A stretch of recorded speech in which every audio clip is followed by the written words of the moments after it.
During a recent trip to Nepal, I met with frequent podcast guest Lama Glenn Mullin, spiritual teacher, Tibetologist, and author of over 30 books on Buddhism. Glenn was in Kathmandu to lead a group of over 50 pilgrims into tantric retreat in the nearby mountains, and graciously agreed to film with me at various sacred sites before and after their retreat. In this episode, we join Glenn before his retreat as he carries out his early morning circumambulation of the Great Stūpa of Boudhanath. As we walk, Glenn explains the story and significance of the renowned holy site, reveals the esoteric symbolism of stupa design, and discusses the healing and spiritual power of pilgrimage. Glenn also reflects on his own life experiences in Kathmandu, recalls his early dharma training, interacts with people around the stupa, and considers the implications of Kālacakra prophecies for recent history and current events.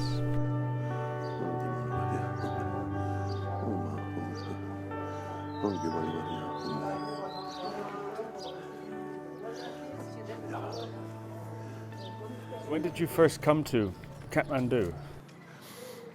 My early dharma training was in Dharamsala, so I was there from 1972 until about 1990, and after that my main teachers there had passed away, and also Tibet had started to open its borders for pilgrimage by Western Buddhists.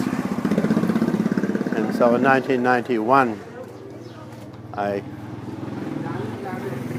came here and then with some friends organized to go travel through the sacred places of central Tibet.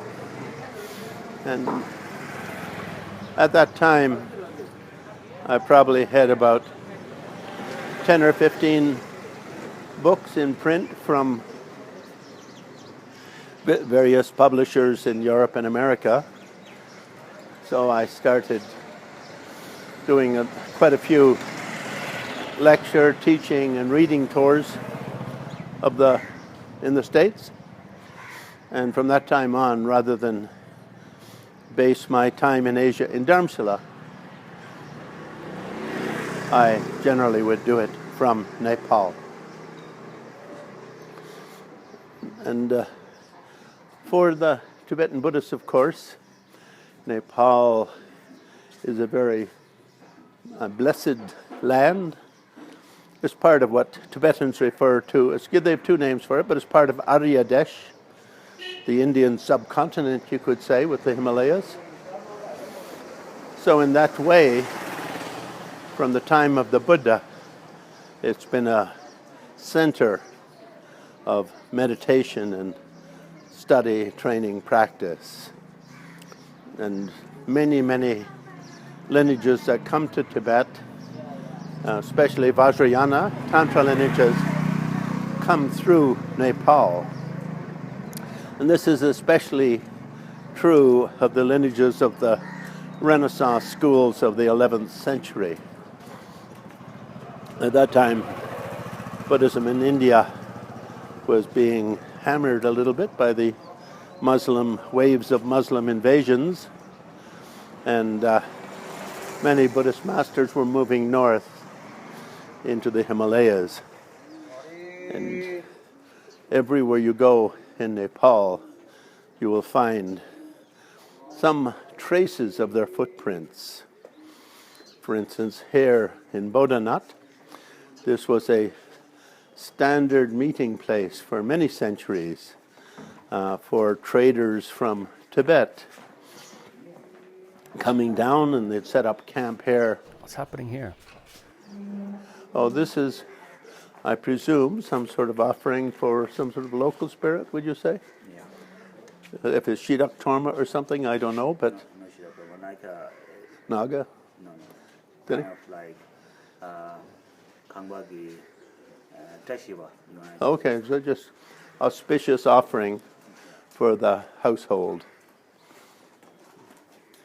And Kathmandu Valley, I mean, Boudha is kind of a new town, and when Tibetans came into refuge from the communist invasion of Tibet in 1959, this was all farmland.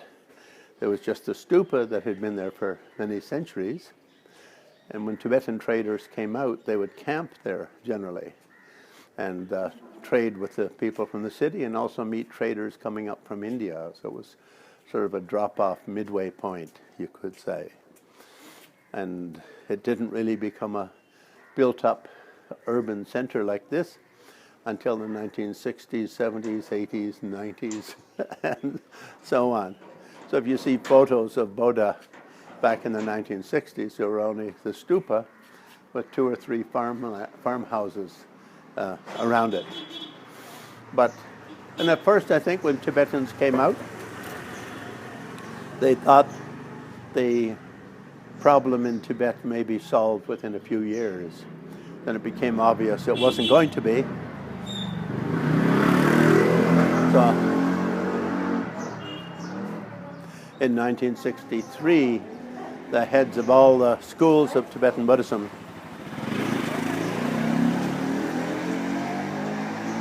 held a conference with Gyalwar Rinpoche, the Dalai Lama, in Dharamsala, and he had just moved there. And they sort of made plans. Looks like we won't be going back very quickly, so we have to get things together. And they then set up schools, you could say, for all the different lineages of Tibetan Buddhism, and started to make plans for rebuilding, creating proxy centers for the traditional trainings outside of Tibet. And from 1964 back in Tibet, the so-called Cultural Revolution took over, which we really should call a cultural holocaust. All but 13 of Tibet's 6,500 monasteries, temples, libraries were destroyed, and even the 13 that were not destroyed were just turned into warehouses. So 3 or 4 lamas who had long-term connections with trading in Nepal set up their basic beginning training programs here. Dujam Rinpoche of Nyingma, who in 1963 became the first ever head of Nyingma. Traditionally, Nyingma didn't ever had a head lama. Each of the different main monasteries had its own tripa, its own throne holder. And also Dilgo Khyentse set up here because being from Kham and Kham having a lot of traders, a lot of the Khampas settled here. Quite a few Khampas from his area, from Dirke, settled here, and so that started to build up in that way. Then other lamas, Urgyen Toku, Karma-Kagyu Lama, set his center here. And then slowly here the people connected with them gathered around and bought little pieces of land or leased them, and went from having just 1 or 2 farmhouses to having a few hundred residential houses and probably half a dozen or more Buddhist monasteries, temples. Now I think there's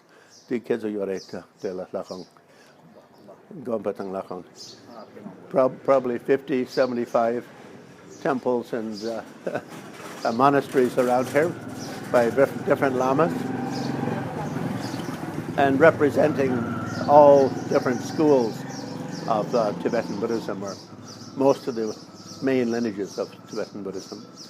And they take young monks, train them for a decade or so, and then send them off to South India for where the sort of finishing monastic schools were established. Yep, but if we were walking here 30 or 40 years ago, there would be no motorcycles, no cobblestone paths, no buildings.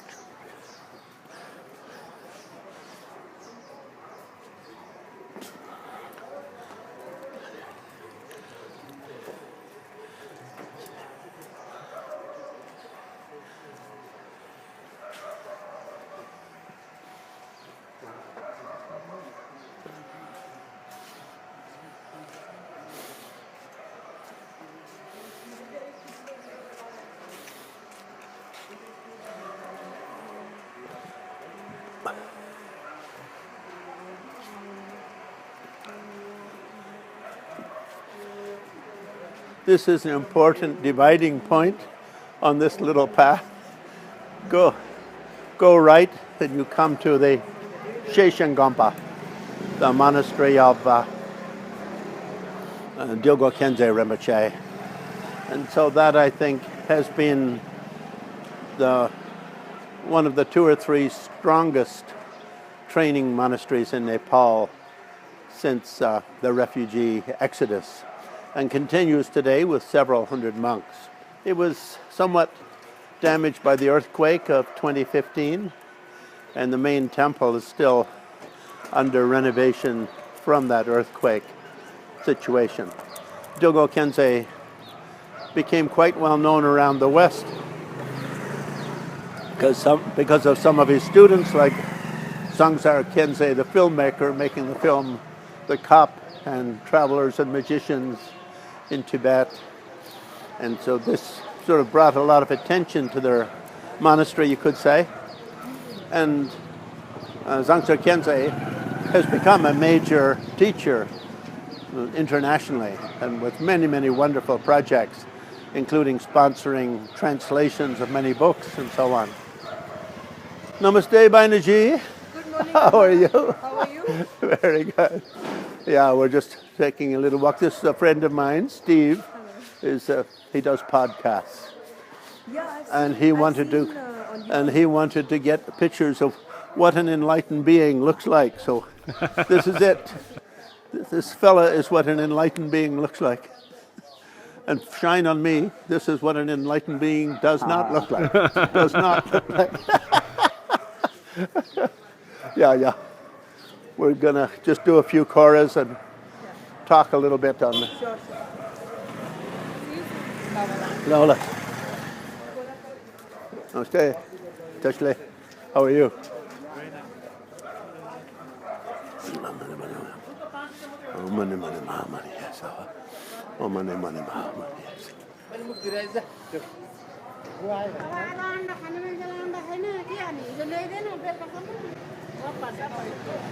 I like to come to Nepal every May and June because it's mango season.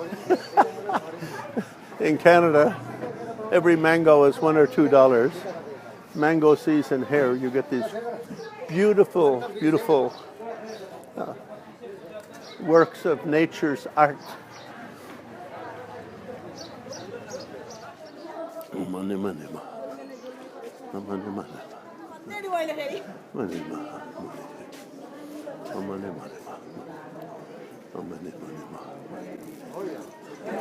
So in general, stupas in ancient times were symbols of the formless nature of enlightenment, dharmakaya mind, or the infinite mind.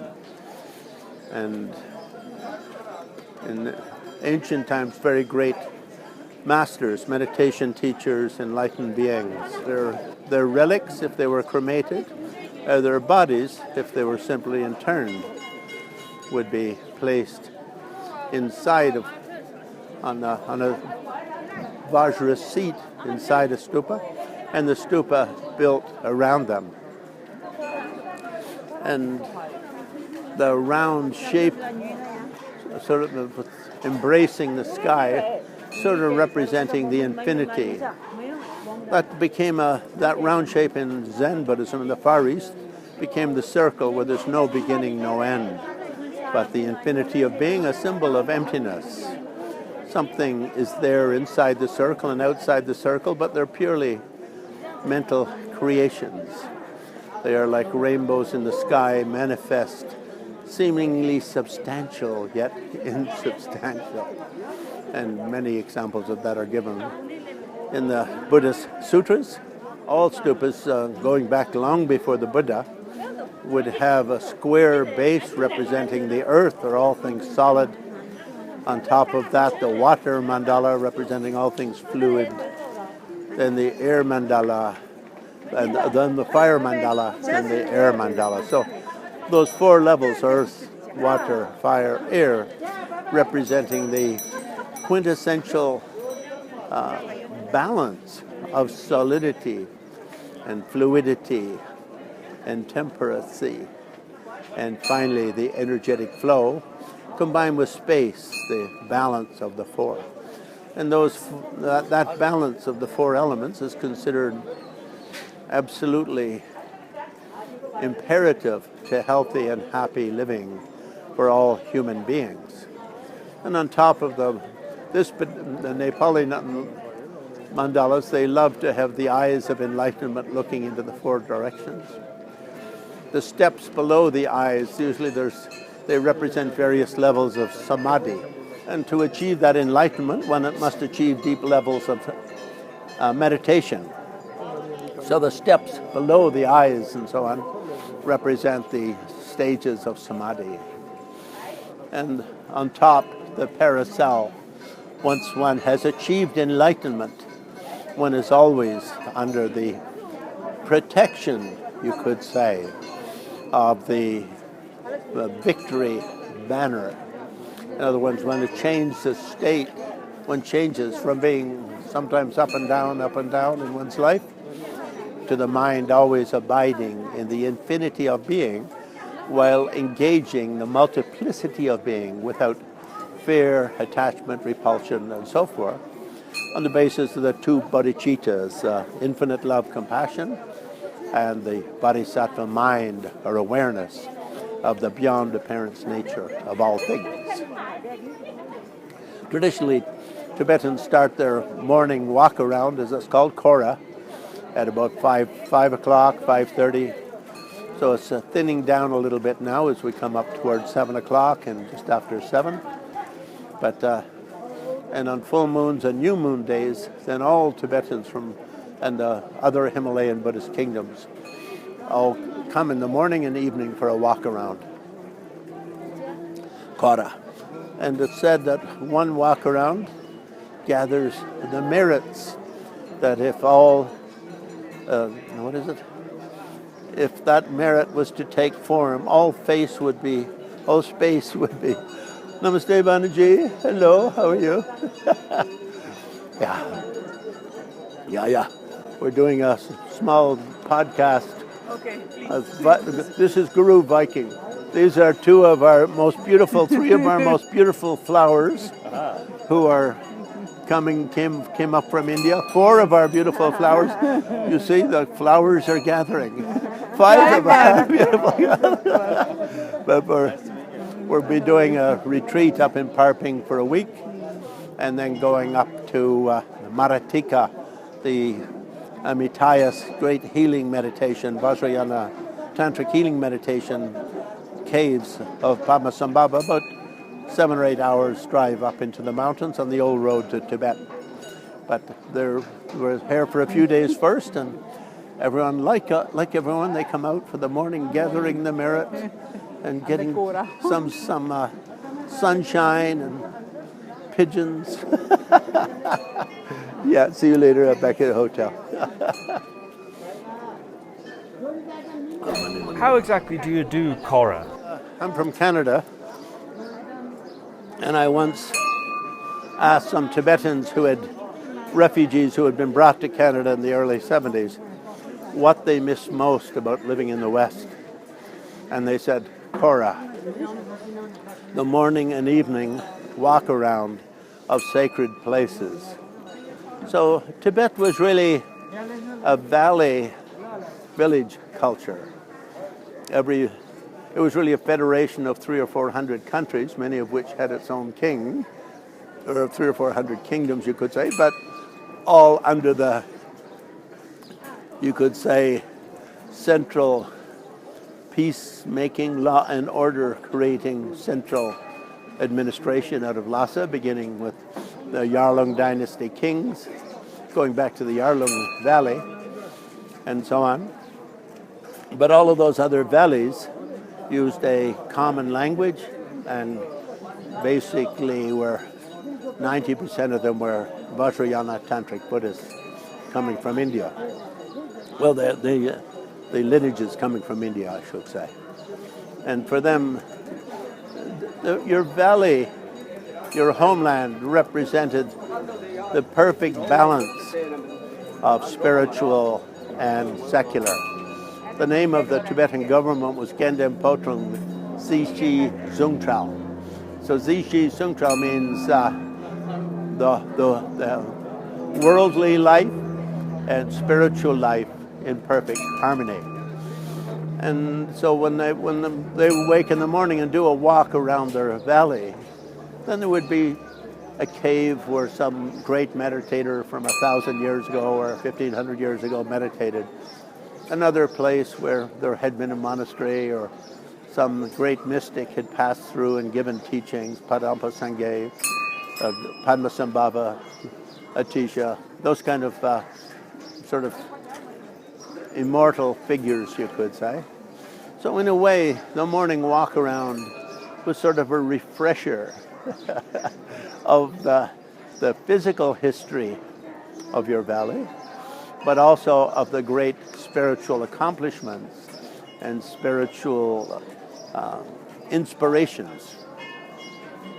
And whenever any great master would die, they'd build a stupa. Now this is a grand stupa, but most stupas were small, sort of more human size, you could say. If 100 years ago a great local master died and was cremated, then they'd make a stupa for him. So people would include that in the Kora, walk around 3 times out of respect and remember some of his great spiritual teachings. And in that way a Kora, because Kora literally means to circle. And usually you'd have a starting point and you go around and come back to the same spot. And in many cases it would tell the history of your little kingdom or your little pocket of the universe. And in the way of Sishi Zungtrao, the world and spirituality in balance or harmony. Dalai Lama once said some people translate this as politics and religion. But he said what the Si, the worldly side, means our body. And the Shi, the spiritual side, means our mind.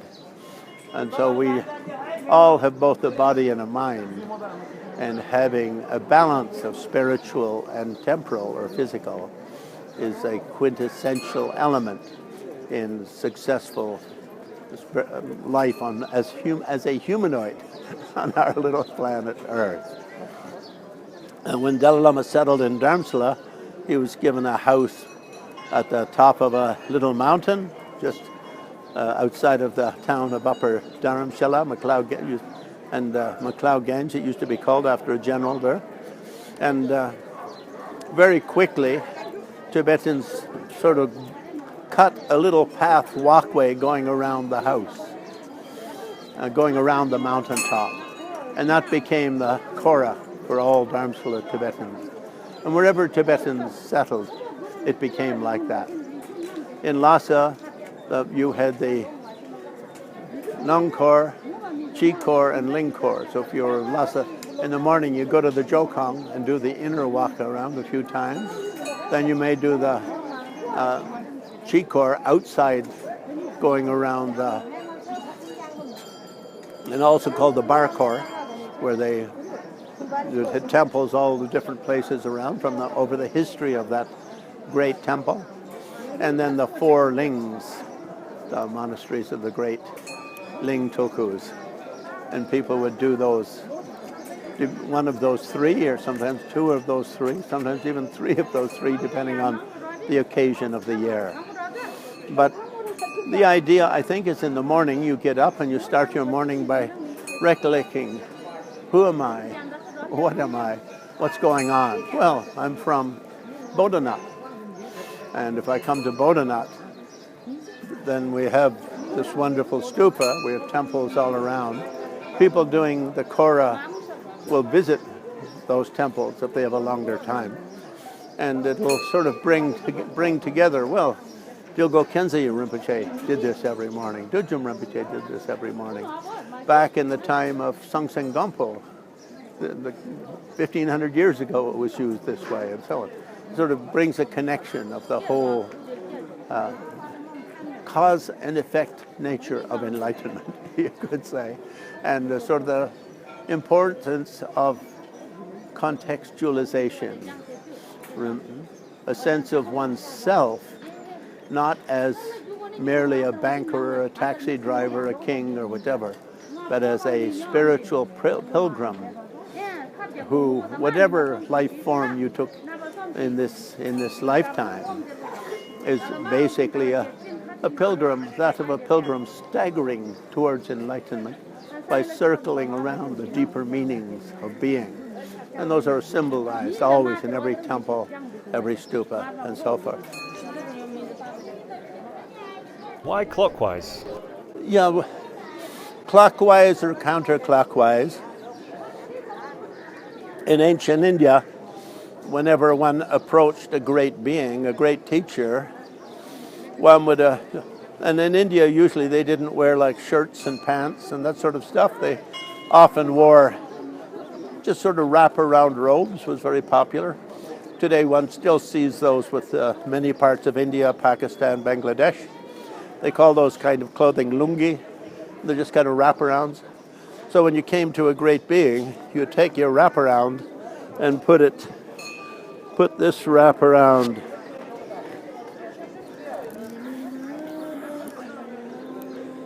you'd put it like this, and this arm would be bare, and you'd walk around 3 times showing your bare arm. And it was just a sign of respect. 90% of the planet is right-handed, and so that was, I think, a little bit like the old way of a handshake or a greeting, and we often do the handshake with the right hand in the same way. Now, when it comes to Vajrayana Buddhism, then in male Tantra, we Kora clockwise, but if we practice female Tantra, we should Kora counterclockwise.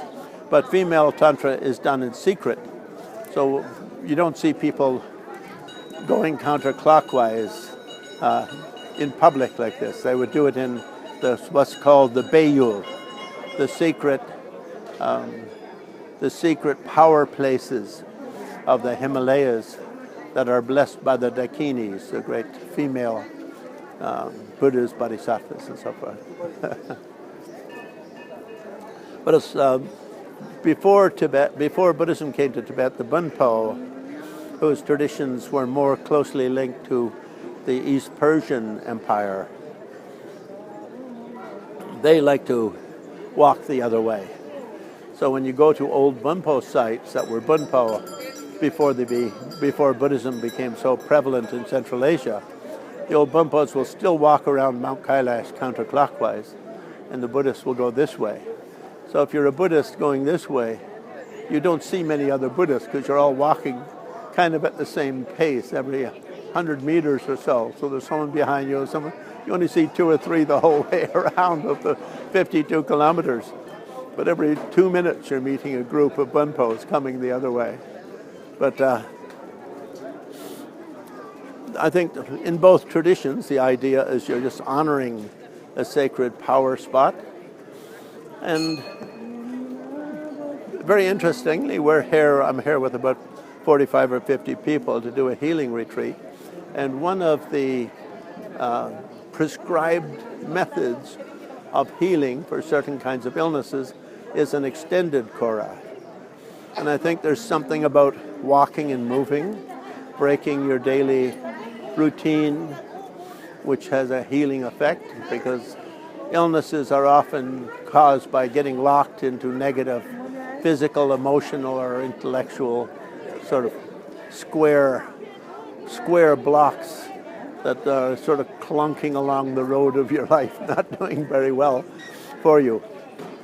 And so very often in the healing manuals, you'll often see it said that go on a 6-month Kora, and they will start, say, here, and then maybe they'd walk down to Lumbini, which would probably take about 5 or 6 days, something like that.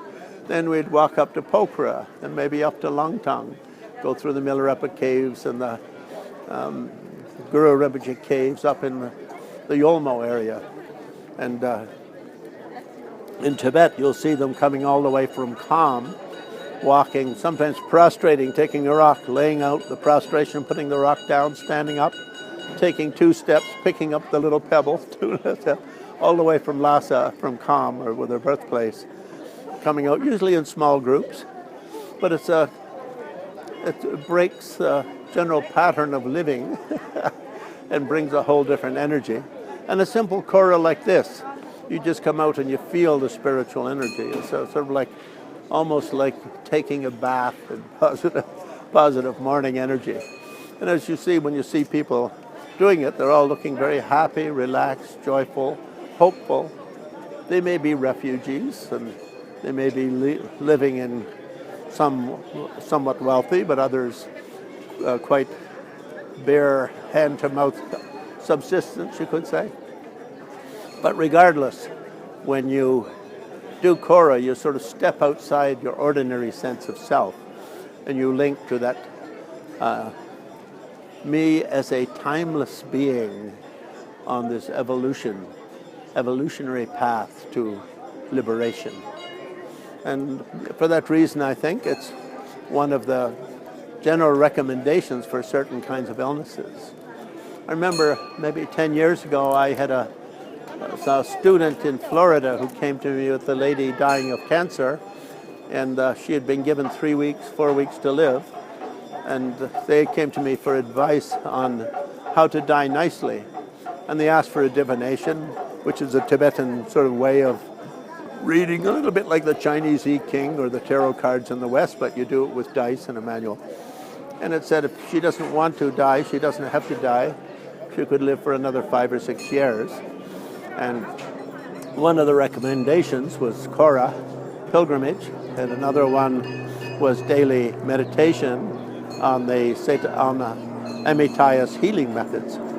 So I taught her that. She came here, and we went to Tibet together as part of a small group. And basically, she had a cancer growth below her rib cage on the vein, growing on the vein leading to the heart, so it was inoperable, and they figured she was too weak for chemo, and so they just recommended hospice. So she came traveling, and I had her do a month of meditation first, and then we went with a small group into Tibet to the great Amityas cave of Padmasambhava near Yomo, it's up in the mountains from Semye, about 3 or 4 hours drive. And when we came back, that cancer had gone from size of half a grapefruit to like a little bump the size of half a grape. And she got back to the States and went on to live for another 5.5 years, quite successfully. And I think the power of pilgrimage is that it makes you step outside your ordinary sense of self. And it's that sense of self which fixes one into those energy patterns that result in a disbalance of earth, water, fire, air, space, so to say. And you could say also just the joy of living. When all things are in balance, there's great...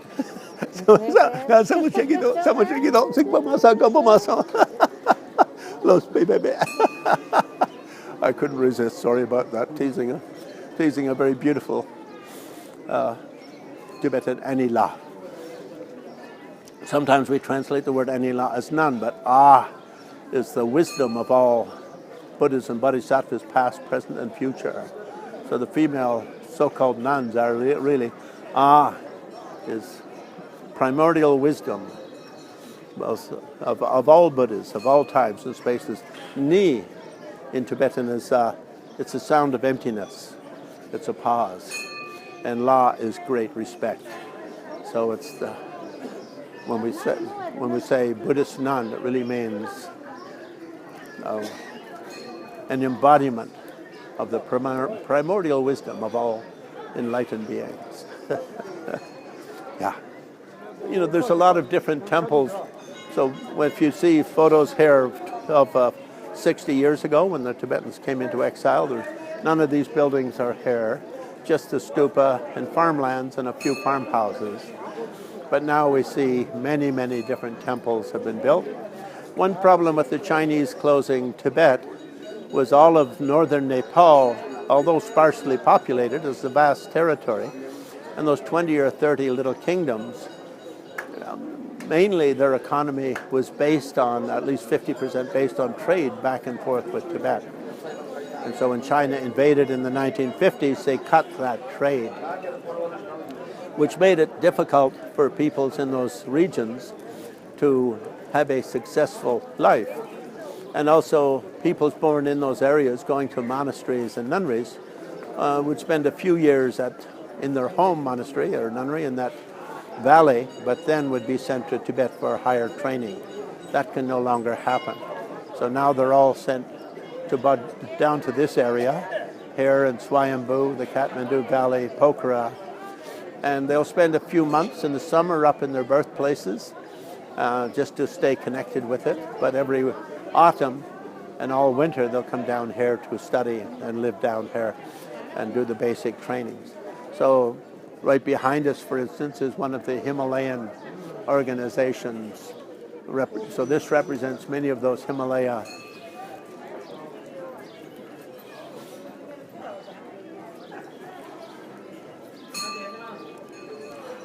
so represents one of the sort of groups, you could say, because those 20 or 30 little Buddhist kingdoms lining Tibet on the north basically are all sparsely populated, and when they came down here, they made committees, you could say, or organizations where they work together. Come over, ladies. Come, come, come. One on this side, one on this side. One on this side, one on this side. There we go. Yeah. And so these also are two of the wonderful marigold flowers, blossoming flowers, and lotus flowers coming on our retreat up in the mountains. Anyway, so with temples like this, the one behind, those many Himalayan little states of northern Nepal, as well as northern Bhutan, Sikkim, over the west of Himalayas, up Lahul, Spiti, Kannur, Ladakh, all of these places, they sort of formed these committees because their homeland had been thrown into utter devastation by the Chinese takeover, lack of ability to continue their 1,000-year-old trade back and forth, and cultural exchange and cultural reliance.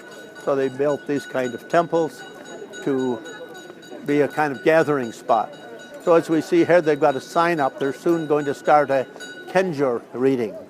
That means some monks who are very good at chanting quickly will take the 108 volumes of the Kangyur, all the sutras and tantras taught by the Buddha, and they'll chant them over a period of quite a few days. Probably they'll put up a tent here, and they'll have 10 or 12 or 50 different monks and nuns chanting away. And some people will sit in for the merit, because although nobody has a clue what they're saying, because they're all chanting different pages at the same time, nonetheless, there's a stream of positive energy from all of the different sutras and tantras being read. So we'll see that one here, and if we go over here, we see another temple over here, and I think that was built by some Kālacakra lamas for the Kālacakra side here, and as we walk around, we'll see other temples. But when the Tibetans came here as refugees in 1959 and the early 60s, there was nothing, just the stupa and farmlands. And now there's between 50 and 100 temples, monasteries, and training institutes. And boys and girls of a young age will be put at kind of like boarding school. And after 15 or 16 years of age, they'll be decided, are they enlightenment material, and be sent to the higher training institutes of South India, or are they, what do you call, dharma, chakravartin? Are they their enlightenment path to be great worldly accomplishments, bringing benefit to the world on a secular level, represented by the Chakravartin, the wheel-holding emperors. So then they'll go to Varanasi and get a bachelor's degree in they'll disrobe as monks and nuns, and from there they'll go to an MA in some other university in India or the West, and then a PhD, and then will become Chakravartins, leading a secular life, but bringing the best of Dharma wisdom and Dharma knowledge, all things secular and spiritual in harmony, bringing those into their lives and furthering those as qualities of the human experience. So if we look at the Dalai Lama, for instance, and the people around him, we see many people who were monks or nuns as young children, and then they completed their monastic training and later went to Western universities and got master's degrees, PhDs, and so forth, and now are doing Dharma works in a kind of a secular way to bring Dharma knowledge into all of the nooks and crannies of human experience, from restaurants, dishwashing, taxi driving, running banks, business enterprises, and so forth. But all of that way of Sisi Zhongtrao, the world and peace, the world and liberation, body and mind in harmony, hair became the Tibetan refugee situation. Hair caused a great explosion of that in Nepal. Oh, and by the way, if we look at the stupa, the story of how it was built is I think maybe a couple of thousand years ago.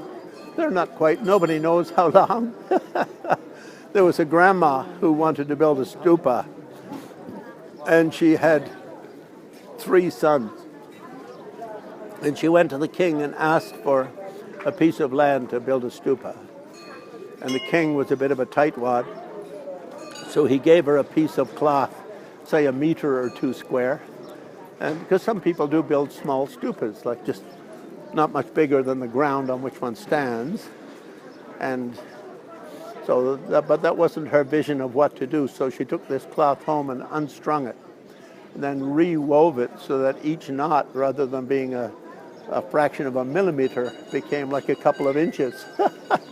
So the grandma received this couple of square meters of cloth and was going to put it down, and she had a different idea, so she unwove it and then wove it back with each knot a couple of inches rather than a couple of millimeters, and it became this size. And the king came and looked at it, and he said, "That's very clever. So obviously you're a wise woman, and I'm okay with that." And so she got this, and she and her sons worked away to clear and put in the foundations, and of course, in all probability, other locals joined in. And this great stupa is said to have come from there. And later, of those sons in the legends of the stupa, one was reborn in Tibet as Songtsen Gompa, the great king who basically unified all of Central Asia and created the Tibetans, head scholars create the Tibetan script, which until today is the script used by Vajrayana Buddhists. We can say the Tibetan Buddhist script, but in Bhutan it's on all the road signs. In Mongolia, they use it in all the temples. Eastern Russia, Sikkim, Ladakh, Lahul Spiti, all of the Lama world, you could say, used the script that was created. And then I think another one of the sons became Trisong Dutsen, who brought Padmasambhava Rakshita to Tibet, and also Padmasambhava and many other great Indian masters. He himself was so he brought those many great Indian masters to Tibet and built Tibet's, it's often said, first monastery, but that's not true. Tibet had already, Songtsen Gompa had built 108 monasteries, so there were many hundreds of monasteries around Tibet at that time. And but what he built was Tibet's first indigenous, you could say, acharya training program. Before that, every monastery and temple in Tibet was run by an imported monk scholar from either India, Khotan on the north, Tengut in the the northeast, or China on the far east, eastern Persia on the west, Kashmir. So there were always the head monks and the teachers were all imports from the great Buddhist lands surrounding Tibet. But he built the first Jude in Tibetan. So when it said he built the first monastery in Tibet, nonsense. In fact, Tibetan Buddhism had been the national religion of the country for 150 years at that time. Yeah, so the stupa was built in that way by the grandma and her three sons and continued from then until today. Of course, it suffered damage from earthquakes and attacks of foreign countries and all of that sort of thing. Muslims invaded from time to time. The Gurkhas, Hindu Gurkhas of Western Nepal, invaded and created some damage. But generally, it survived and was rebuilt. And in 2015, it was quite badly damaged by the earthquake that killed, 10 or 15,000 Nepalis, mostly in the northern areas. But here, a stupa this tall has up the center what's called a Dzogchen, a life tree, which keeps the whole thing balanced and straight and so on. So that was broken about halfway down. So then in renovating, they had to dig around it all the way down, then get a crane to lift the whole thing out.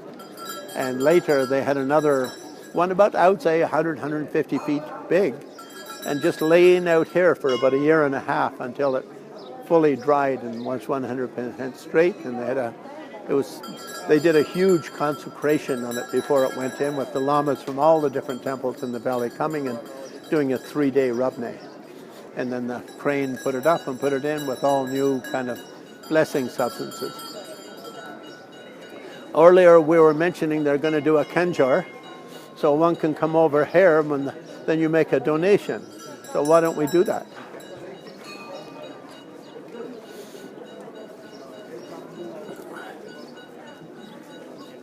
Lola so the Kangyur girabe. The Kangyur. The Kangyur. Re. Tene ngarangi ming inji gelek labna tigido. Inji gelek labna tigido. Oh, yeah. Inji gelek, right? Inji. Canada gelek.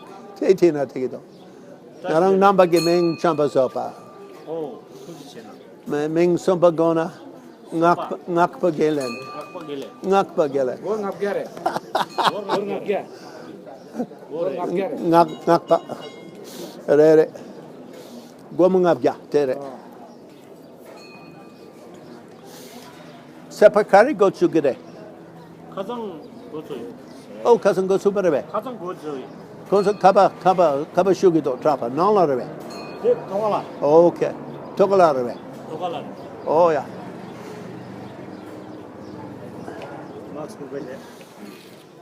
Tuchia. Okay. Yeah, so anyone can make a contribution. And sometimes they put up tents outside when they do it, but this time they're doing inside on the upper floor, he said.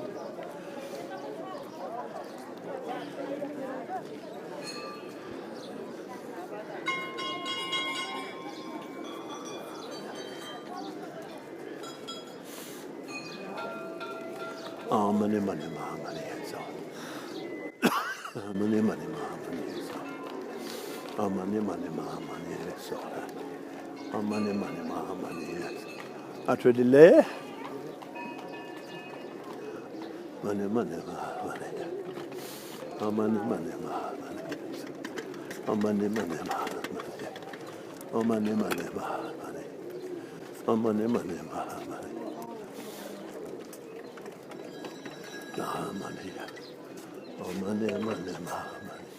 money.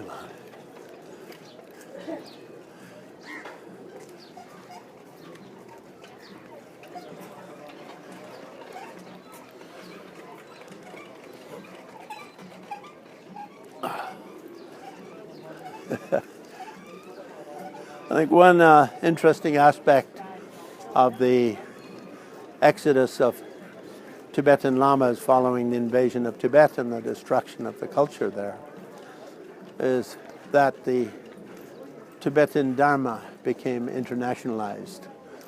And Buddha himself says in the Sri Lanka Sutra, Lankavatara Sutra, 2,500 years after my passing, my Dharma will go to the land of the red-faced people. I think that means people like Steve James, Guru Viking, who always gets a little red in the face when his name is mentioned. And the Irish, British, the European. Dalai Lama said he thinks it means Europe and America, the Occidentals, because whenever they walk or do exercise, they turn very red. They drink a little alcohol, they get red, and they get angry, they get a little red. So Dalai Lama said he thinks that refers to that. And that year, 2,500 years, came to manifest in 1956. And at that time, Nehru, Prime Minister Nehru of India, who was something you could say of a closet Buddhist, invited Buddhist leaders from all over the world to come to India, to Bodh Gaya, and celebrate that 2,500-year anniversary. And he wasn't aware of the prophecy, but he just wanted to do it as a way of rebuilding Buddhist places in India and bringing a kind of a return of the internationalism of Dharma with, say, Japan, Korea, all the different, China, Mongolia, Sri Lanka, Thailand and Burma, etc. And that was the first time that Buddhist masters from all traditions came together in one place. And it happened on the very anniversary of the prophesied 2,500 years. And from that time, Dharma in the West really took off. Many Zen masters started teaching in the West, and Japanese Zen masters, Chinese Chan masters, Korean Sun masters, Tibetan lamas having 3 years later coming into exile. 1,000 of them were, according to the prophecy of the 13th Dalai Lama in 1932, said, if we don't keep the communists out, then our culture and our great masters will be scattered like ants around the planet. That came to pass, but within 20 years, there was 1,000 Tibetan Buddhist centers in Europe and America. Oh, tuche. Here's a flower for you, sir. Oh, tuche. Oh, tuche.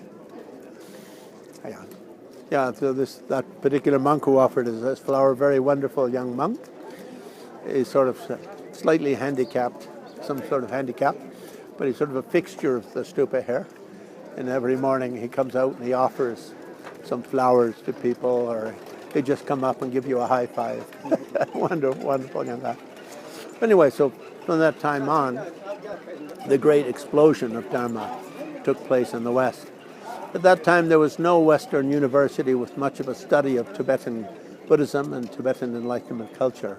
And now 20 or 30 universities around the world have such programs, and to PhD levels. And of course, then the thousands of Buddhist centers that have sprung up from these seeds of enlightenment being thrown from Tibet. So Dalai Lama often says, of course, the destruction of Tibet was very sad in many ways, but in that the world was in such a difficult position at the time, perhaps the best way Tibetans could contribute was by bringing the message of peace, harmony, compassion, tolerance, and so forth. And hopefully this will make an impact upon our world culture and prevent a vast catastrophe like World War I and World War II and so on. And the increased wisdom and merit of humans will perhaps help to prevent a third catastrophe of that nature. Of course, in the Kālacakra Tantra, it was said that roughly at this time, we're headed for either 1,000 years of a golden era or 1,000 years of darkness. And if the forces of darkness take over, then it'll be a little tough for us humans for the next 1,000 years. But if the forces of light can take over, then there'll be a great cultural explosion, spiritual explosion, we'll figure out how to live on this planet without dumping poisons into the soil, into the water, into the earth, and creating more diseases from those horrible chemicals than we actually save lives.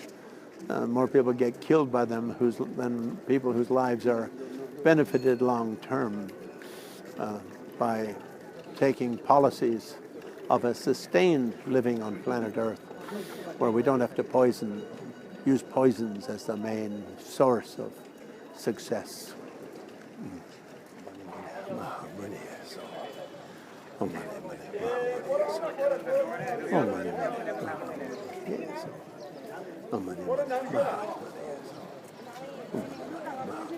I started to mention when we were on another part of the Kora, with the great explosion, spreading of Dharma seeds to the west, there has been a wonderful revival of the Buddhist arts, the fine art, particularly Thangka painting and statue making.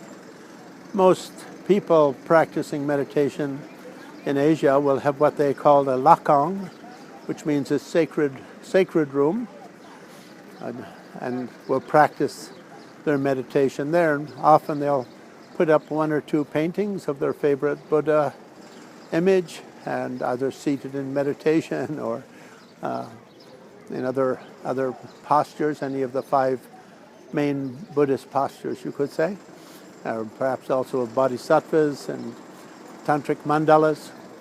So very wonderful to see. If you came here 60 years ago, there wasn't a single art endeavor taking place over here. It all happened over in Lalitpur with the building up of the Buddhist temples here and the strong spiritual training programs, not only for Tibetans. Many of those monasteries have wonderful programs for Western people, even including 3-year retreats.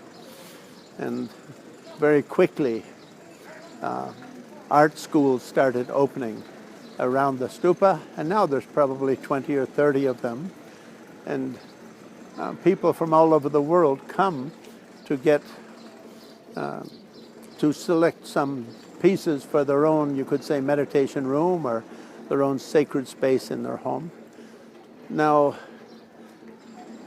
Kathmandu Valley traditionally had a very strong Newar Buddhist content, so you had the traditional Newar Buddhists here. But Newar Buddhists are a little bit conservative in allowing sacred pieces to be used in a secular way. And for that reason, a lot of the great master Newar artists didn't participate in this kind of internationalism, you could say, of their art and their sacred works. But inspired by those great artists, some of them created art schools that would bring sort of a kind of a Tibetan art fused with Newar art that they considered to be shareable. Let's put it like that, without breaching their ancient code. And it's really just a matter of changing times. When I was living in Dharamsala, there was no such thing as a Thangka for sale in some shop. That just did not exist in the Tibetan or the Lama world anywhere, from East Russia through the Mongol republics down through Tibet and West China and the Himalayas. Basically, anyone wanting a painting went to the artist and said, my main practice is Shenrezi, please make me a Buddha of compassion. And I love doing white and green Tara, so please put a white Tara, green Tara in the upper corners. My other favorite practices are this or this, and my Dharmapala's protector practices are these. So each Thangka was designed by the person acquiring it. And that's the way Buddhist paintings had been done since time immemorial. And this new idea of painting and having them displayed for sale in shops was completely new. And it took off slowly, but now in Nepal it's become very strong. And, you know, to be honest, I kind of approve, and that until a Buddhist Thangka is painted, it is just as consecrated, it is just a painting. It's just like a postcard or a print or anything else.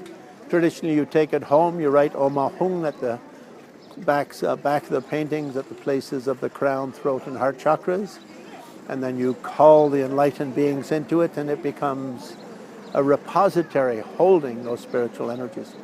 So I think it's very wonderful that they've done that. What's very interesting, of course, also the Newari Buddhists had been the greatest metal artists in the Buddhist world for a couple of thousand years. What's especially interesting here is in China, with the cultural holocaust, the so-called cultural revolution, they destroyed all of their Buddhist art, or 99% of it, anything that somehow didn't end getting hidden or protected in some other way. So over the last 20 years with liberalization in China, Chinese now are allowed to have some Buddhist pieces in their homes. So the biggest market for pre-made Thangka paintings and statues is actually the Chinese peoples, allowing to have them as Buddhist scenic materials, Buddhist decorative art. But of course, for the Chinese Buddhists, they're very, very strong Buddhist practitioners. So they have them completely, you could say, in a manner of a devotional, meditating practitioner. But for the Chinese government, still the Buddhist power places in China are not called Buddhist power places, they're called religious scenic sites.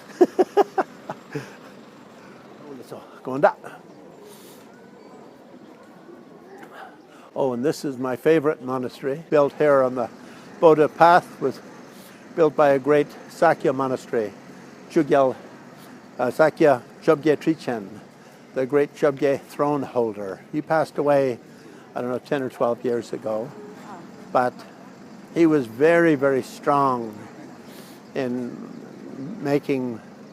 transforming Boudhanath into a re-established Buddhist center, you could say. And so he began by building this temple and monastery, and now it's got maybe 50 or 100 monks or more, all being trained, and when they get higher training, they're sent to Dehradun in India. But if you have time to go in, it's a complete remade temple. So inside on the frescoes, he's got all of the old Nyingma lineages, then the Kangyurs and the Sakyas and the Kadampas and Gulugpas, Jonangpas, and the Shichepas. So all the 10 main traditions of Tibetan Dharma are all enshrined as frescoes on the walls. If you have time sometime later during this visit, we can go in and take a look at those. But he was very, very great master.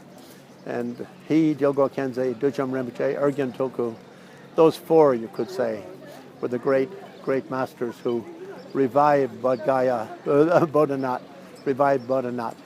as a great spiritual center.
Thank you for listening to another Guru Viking podcast.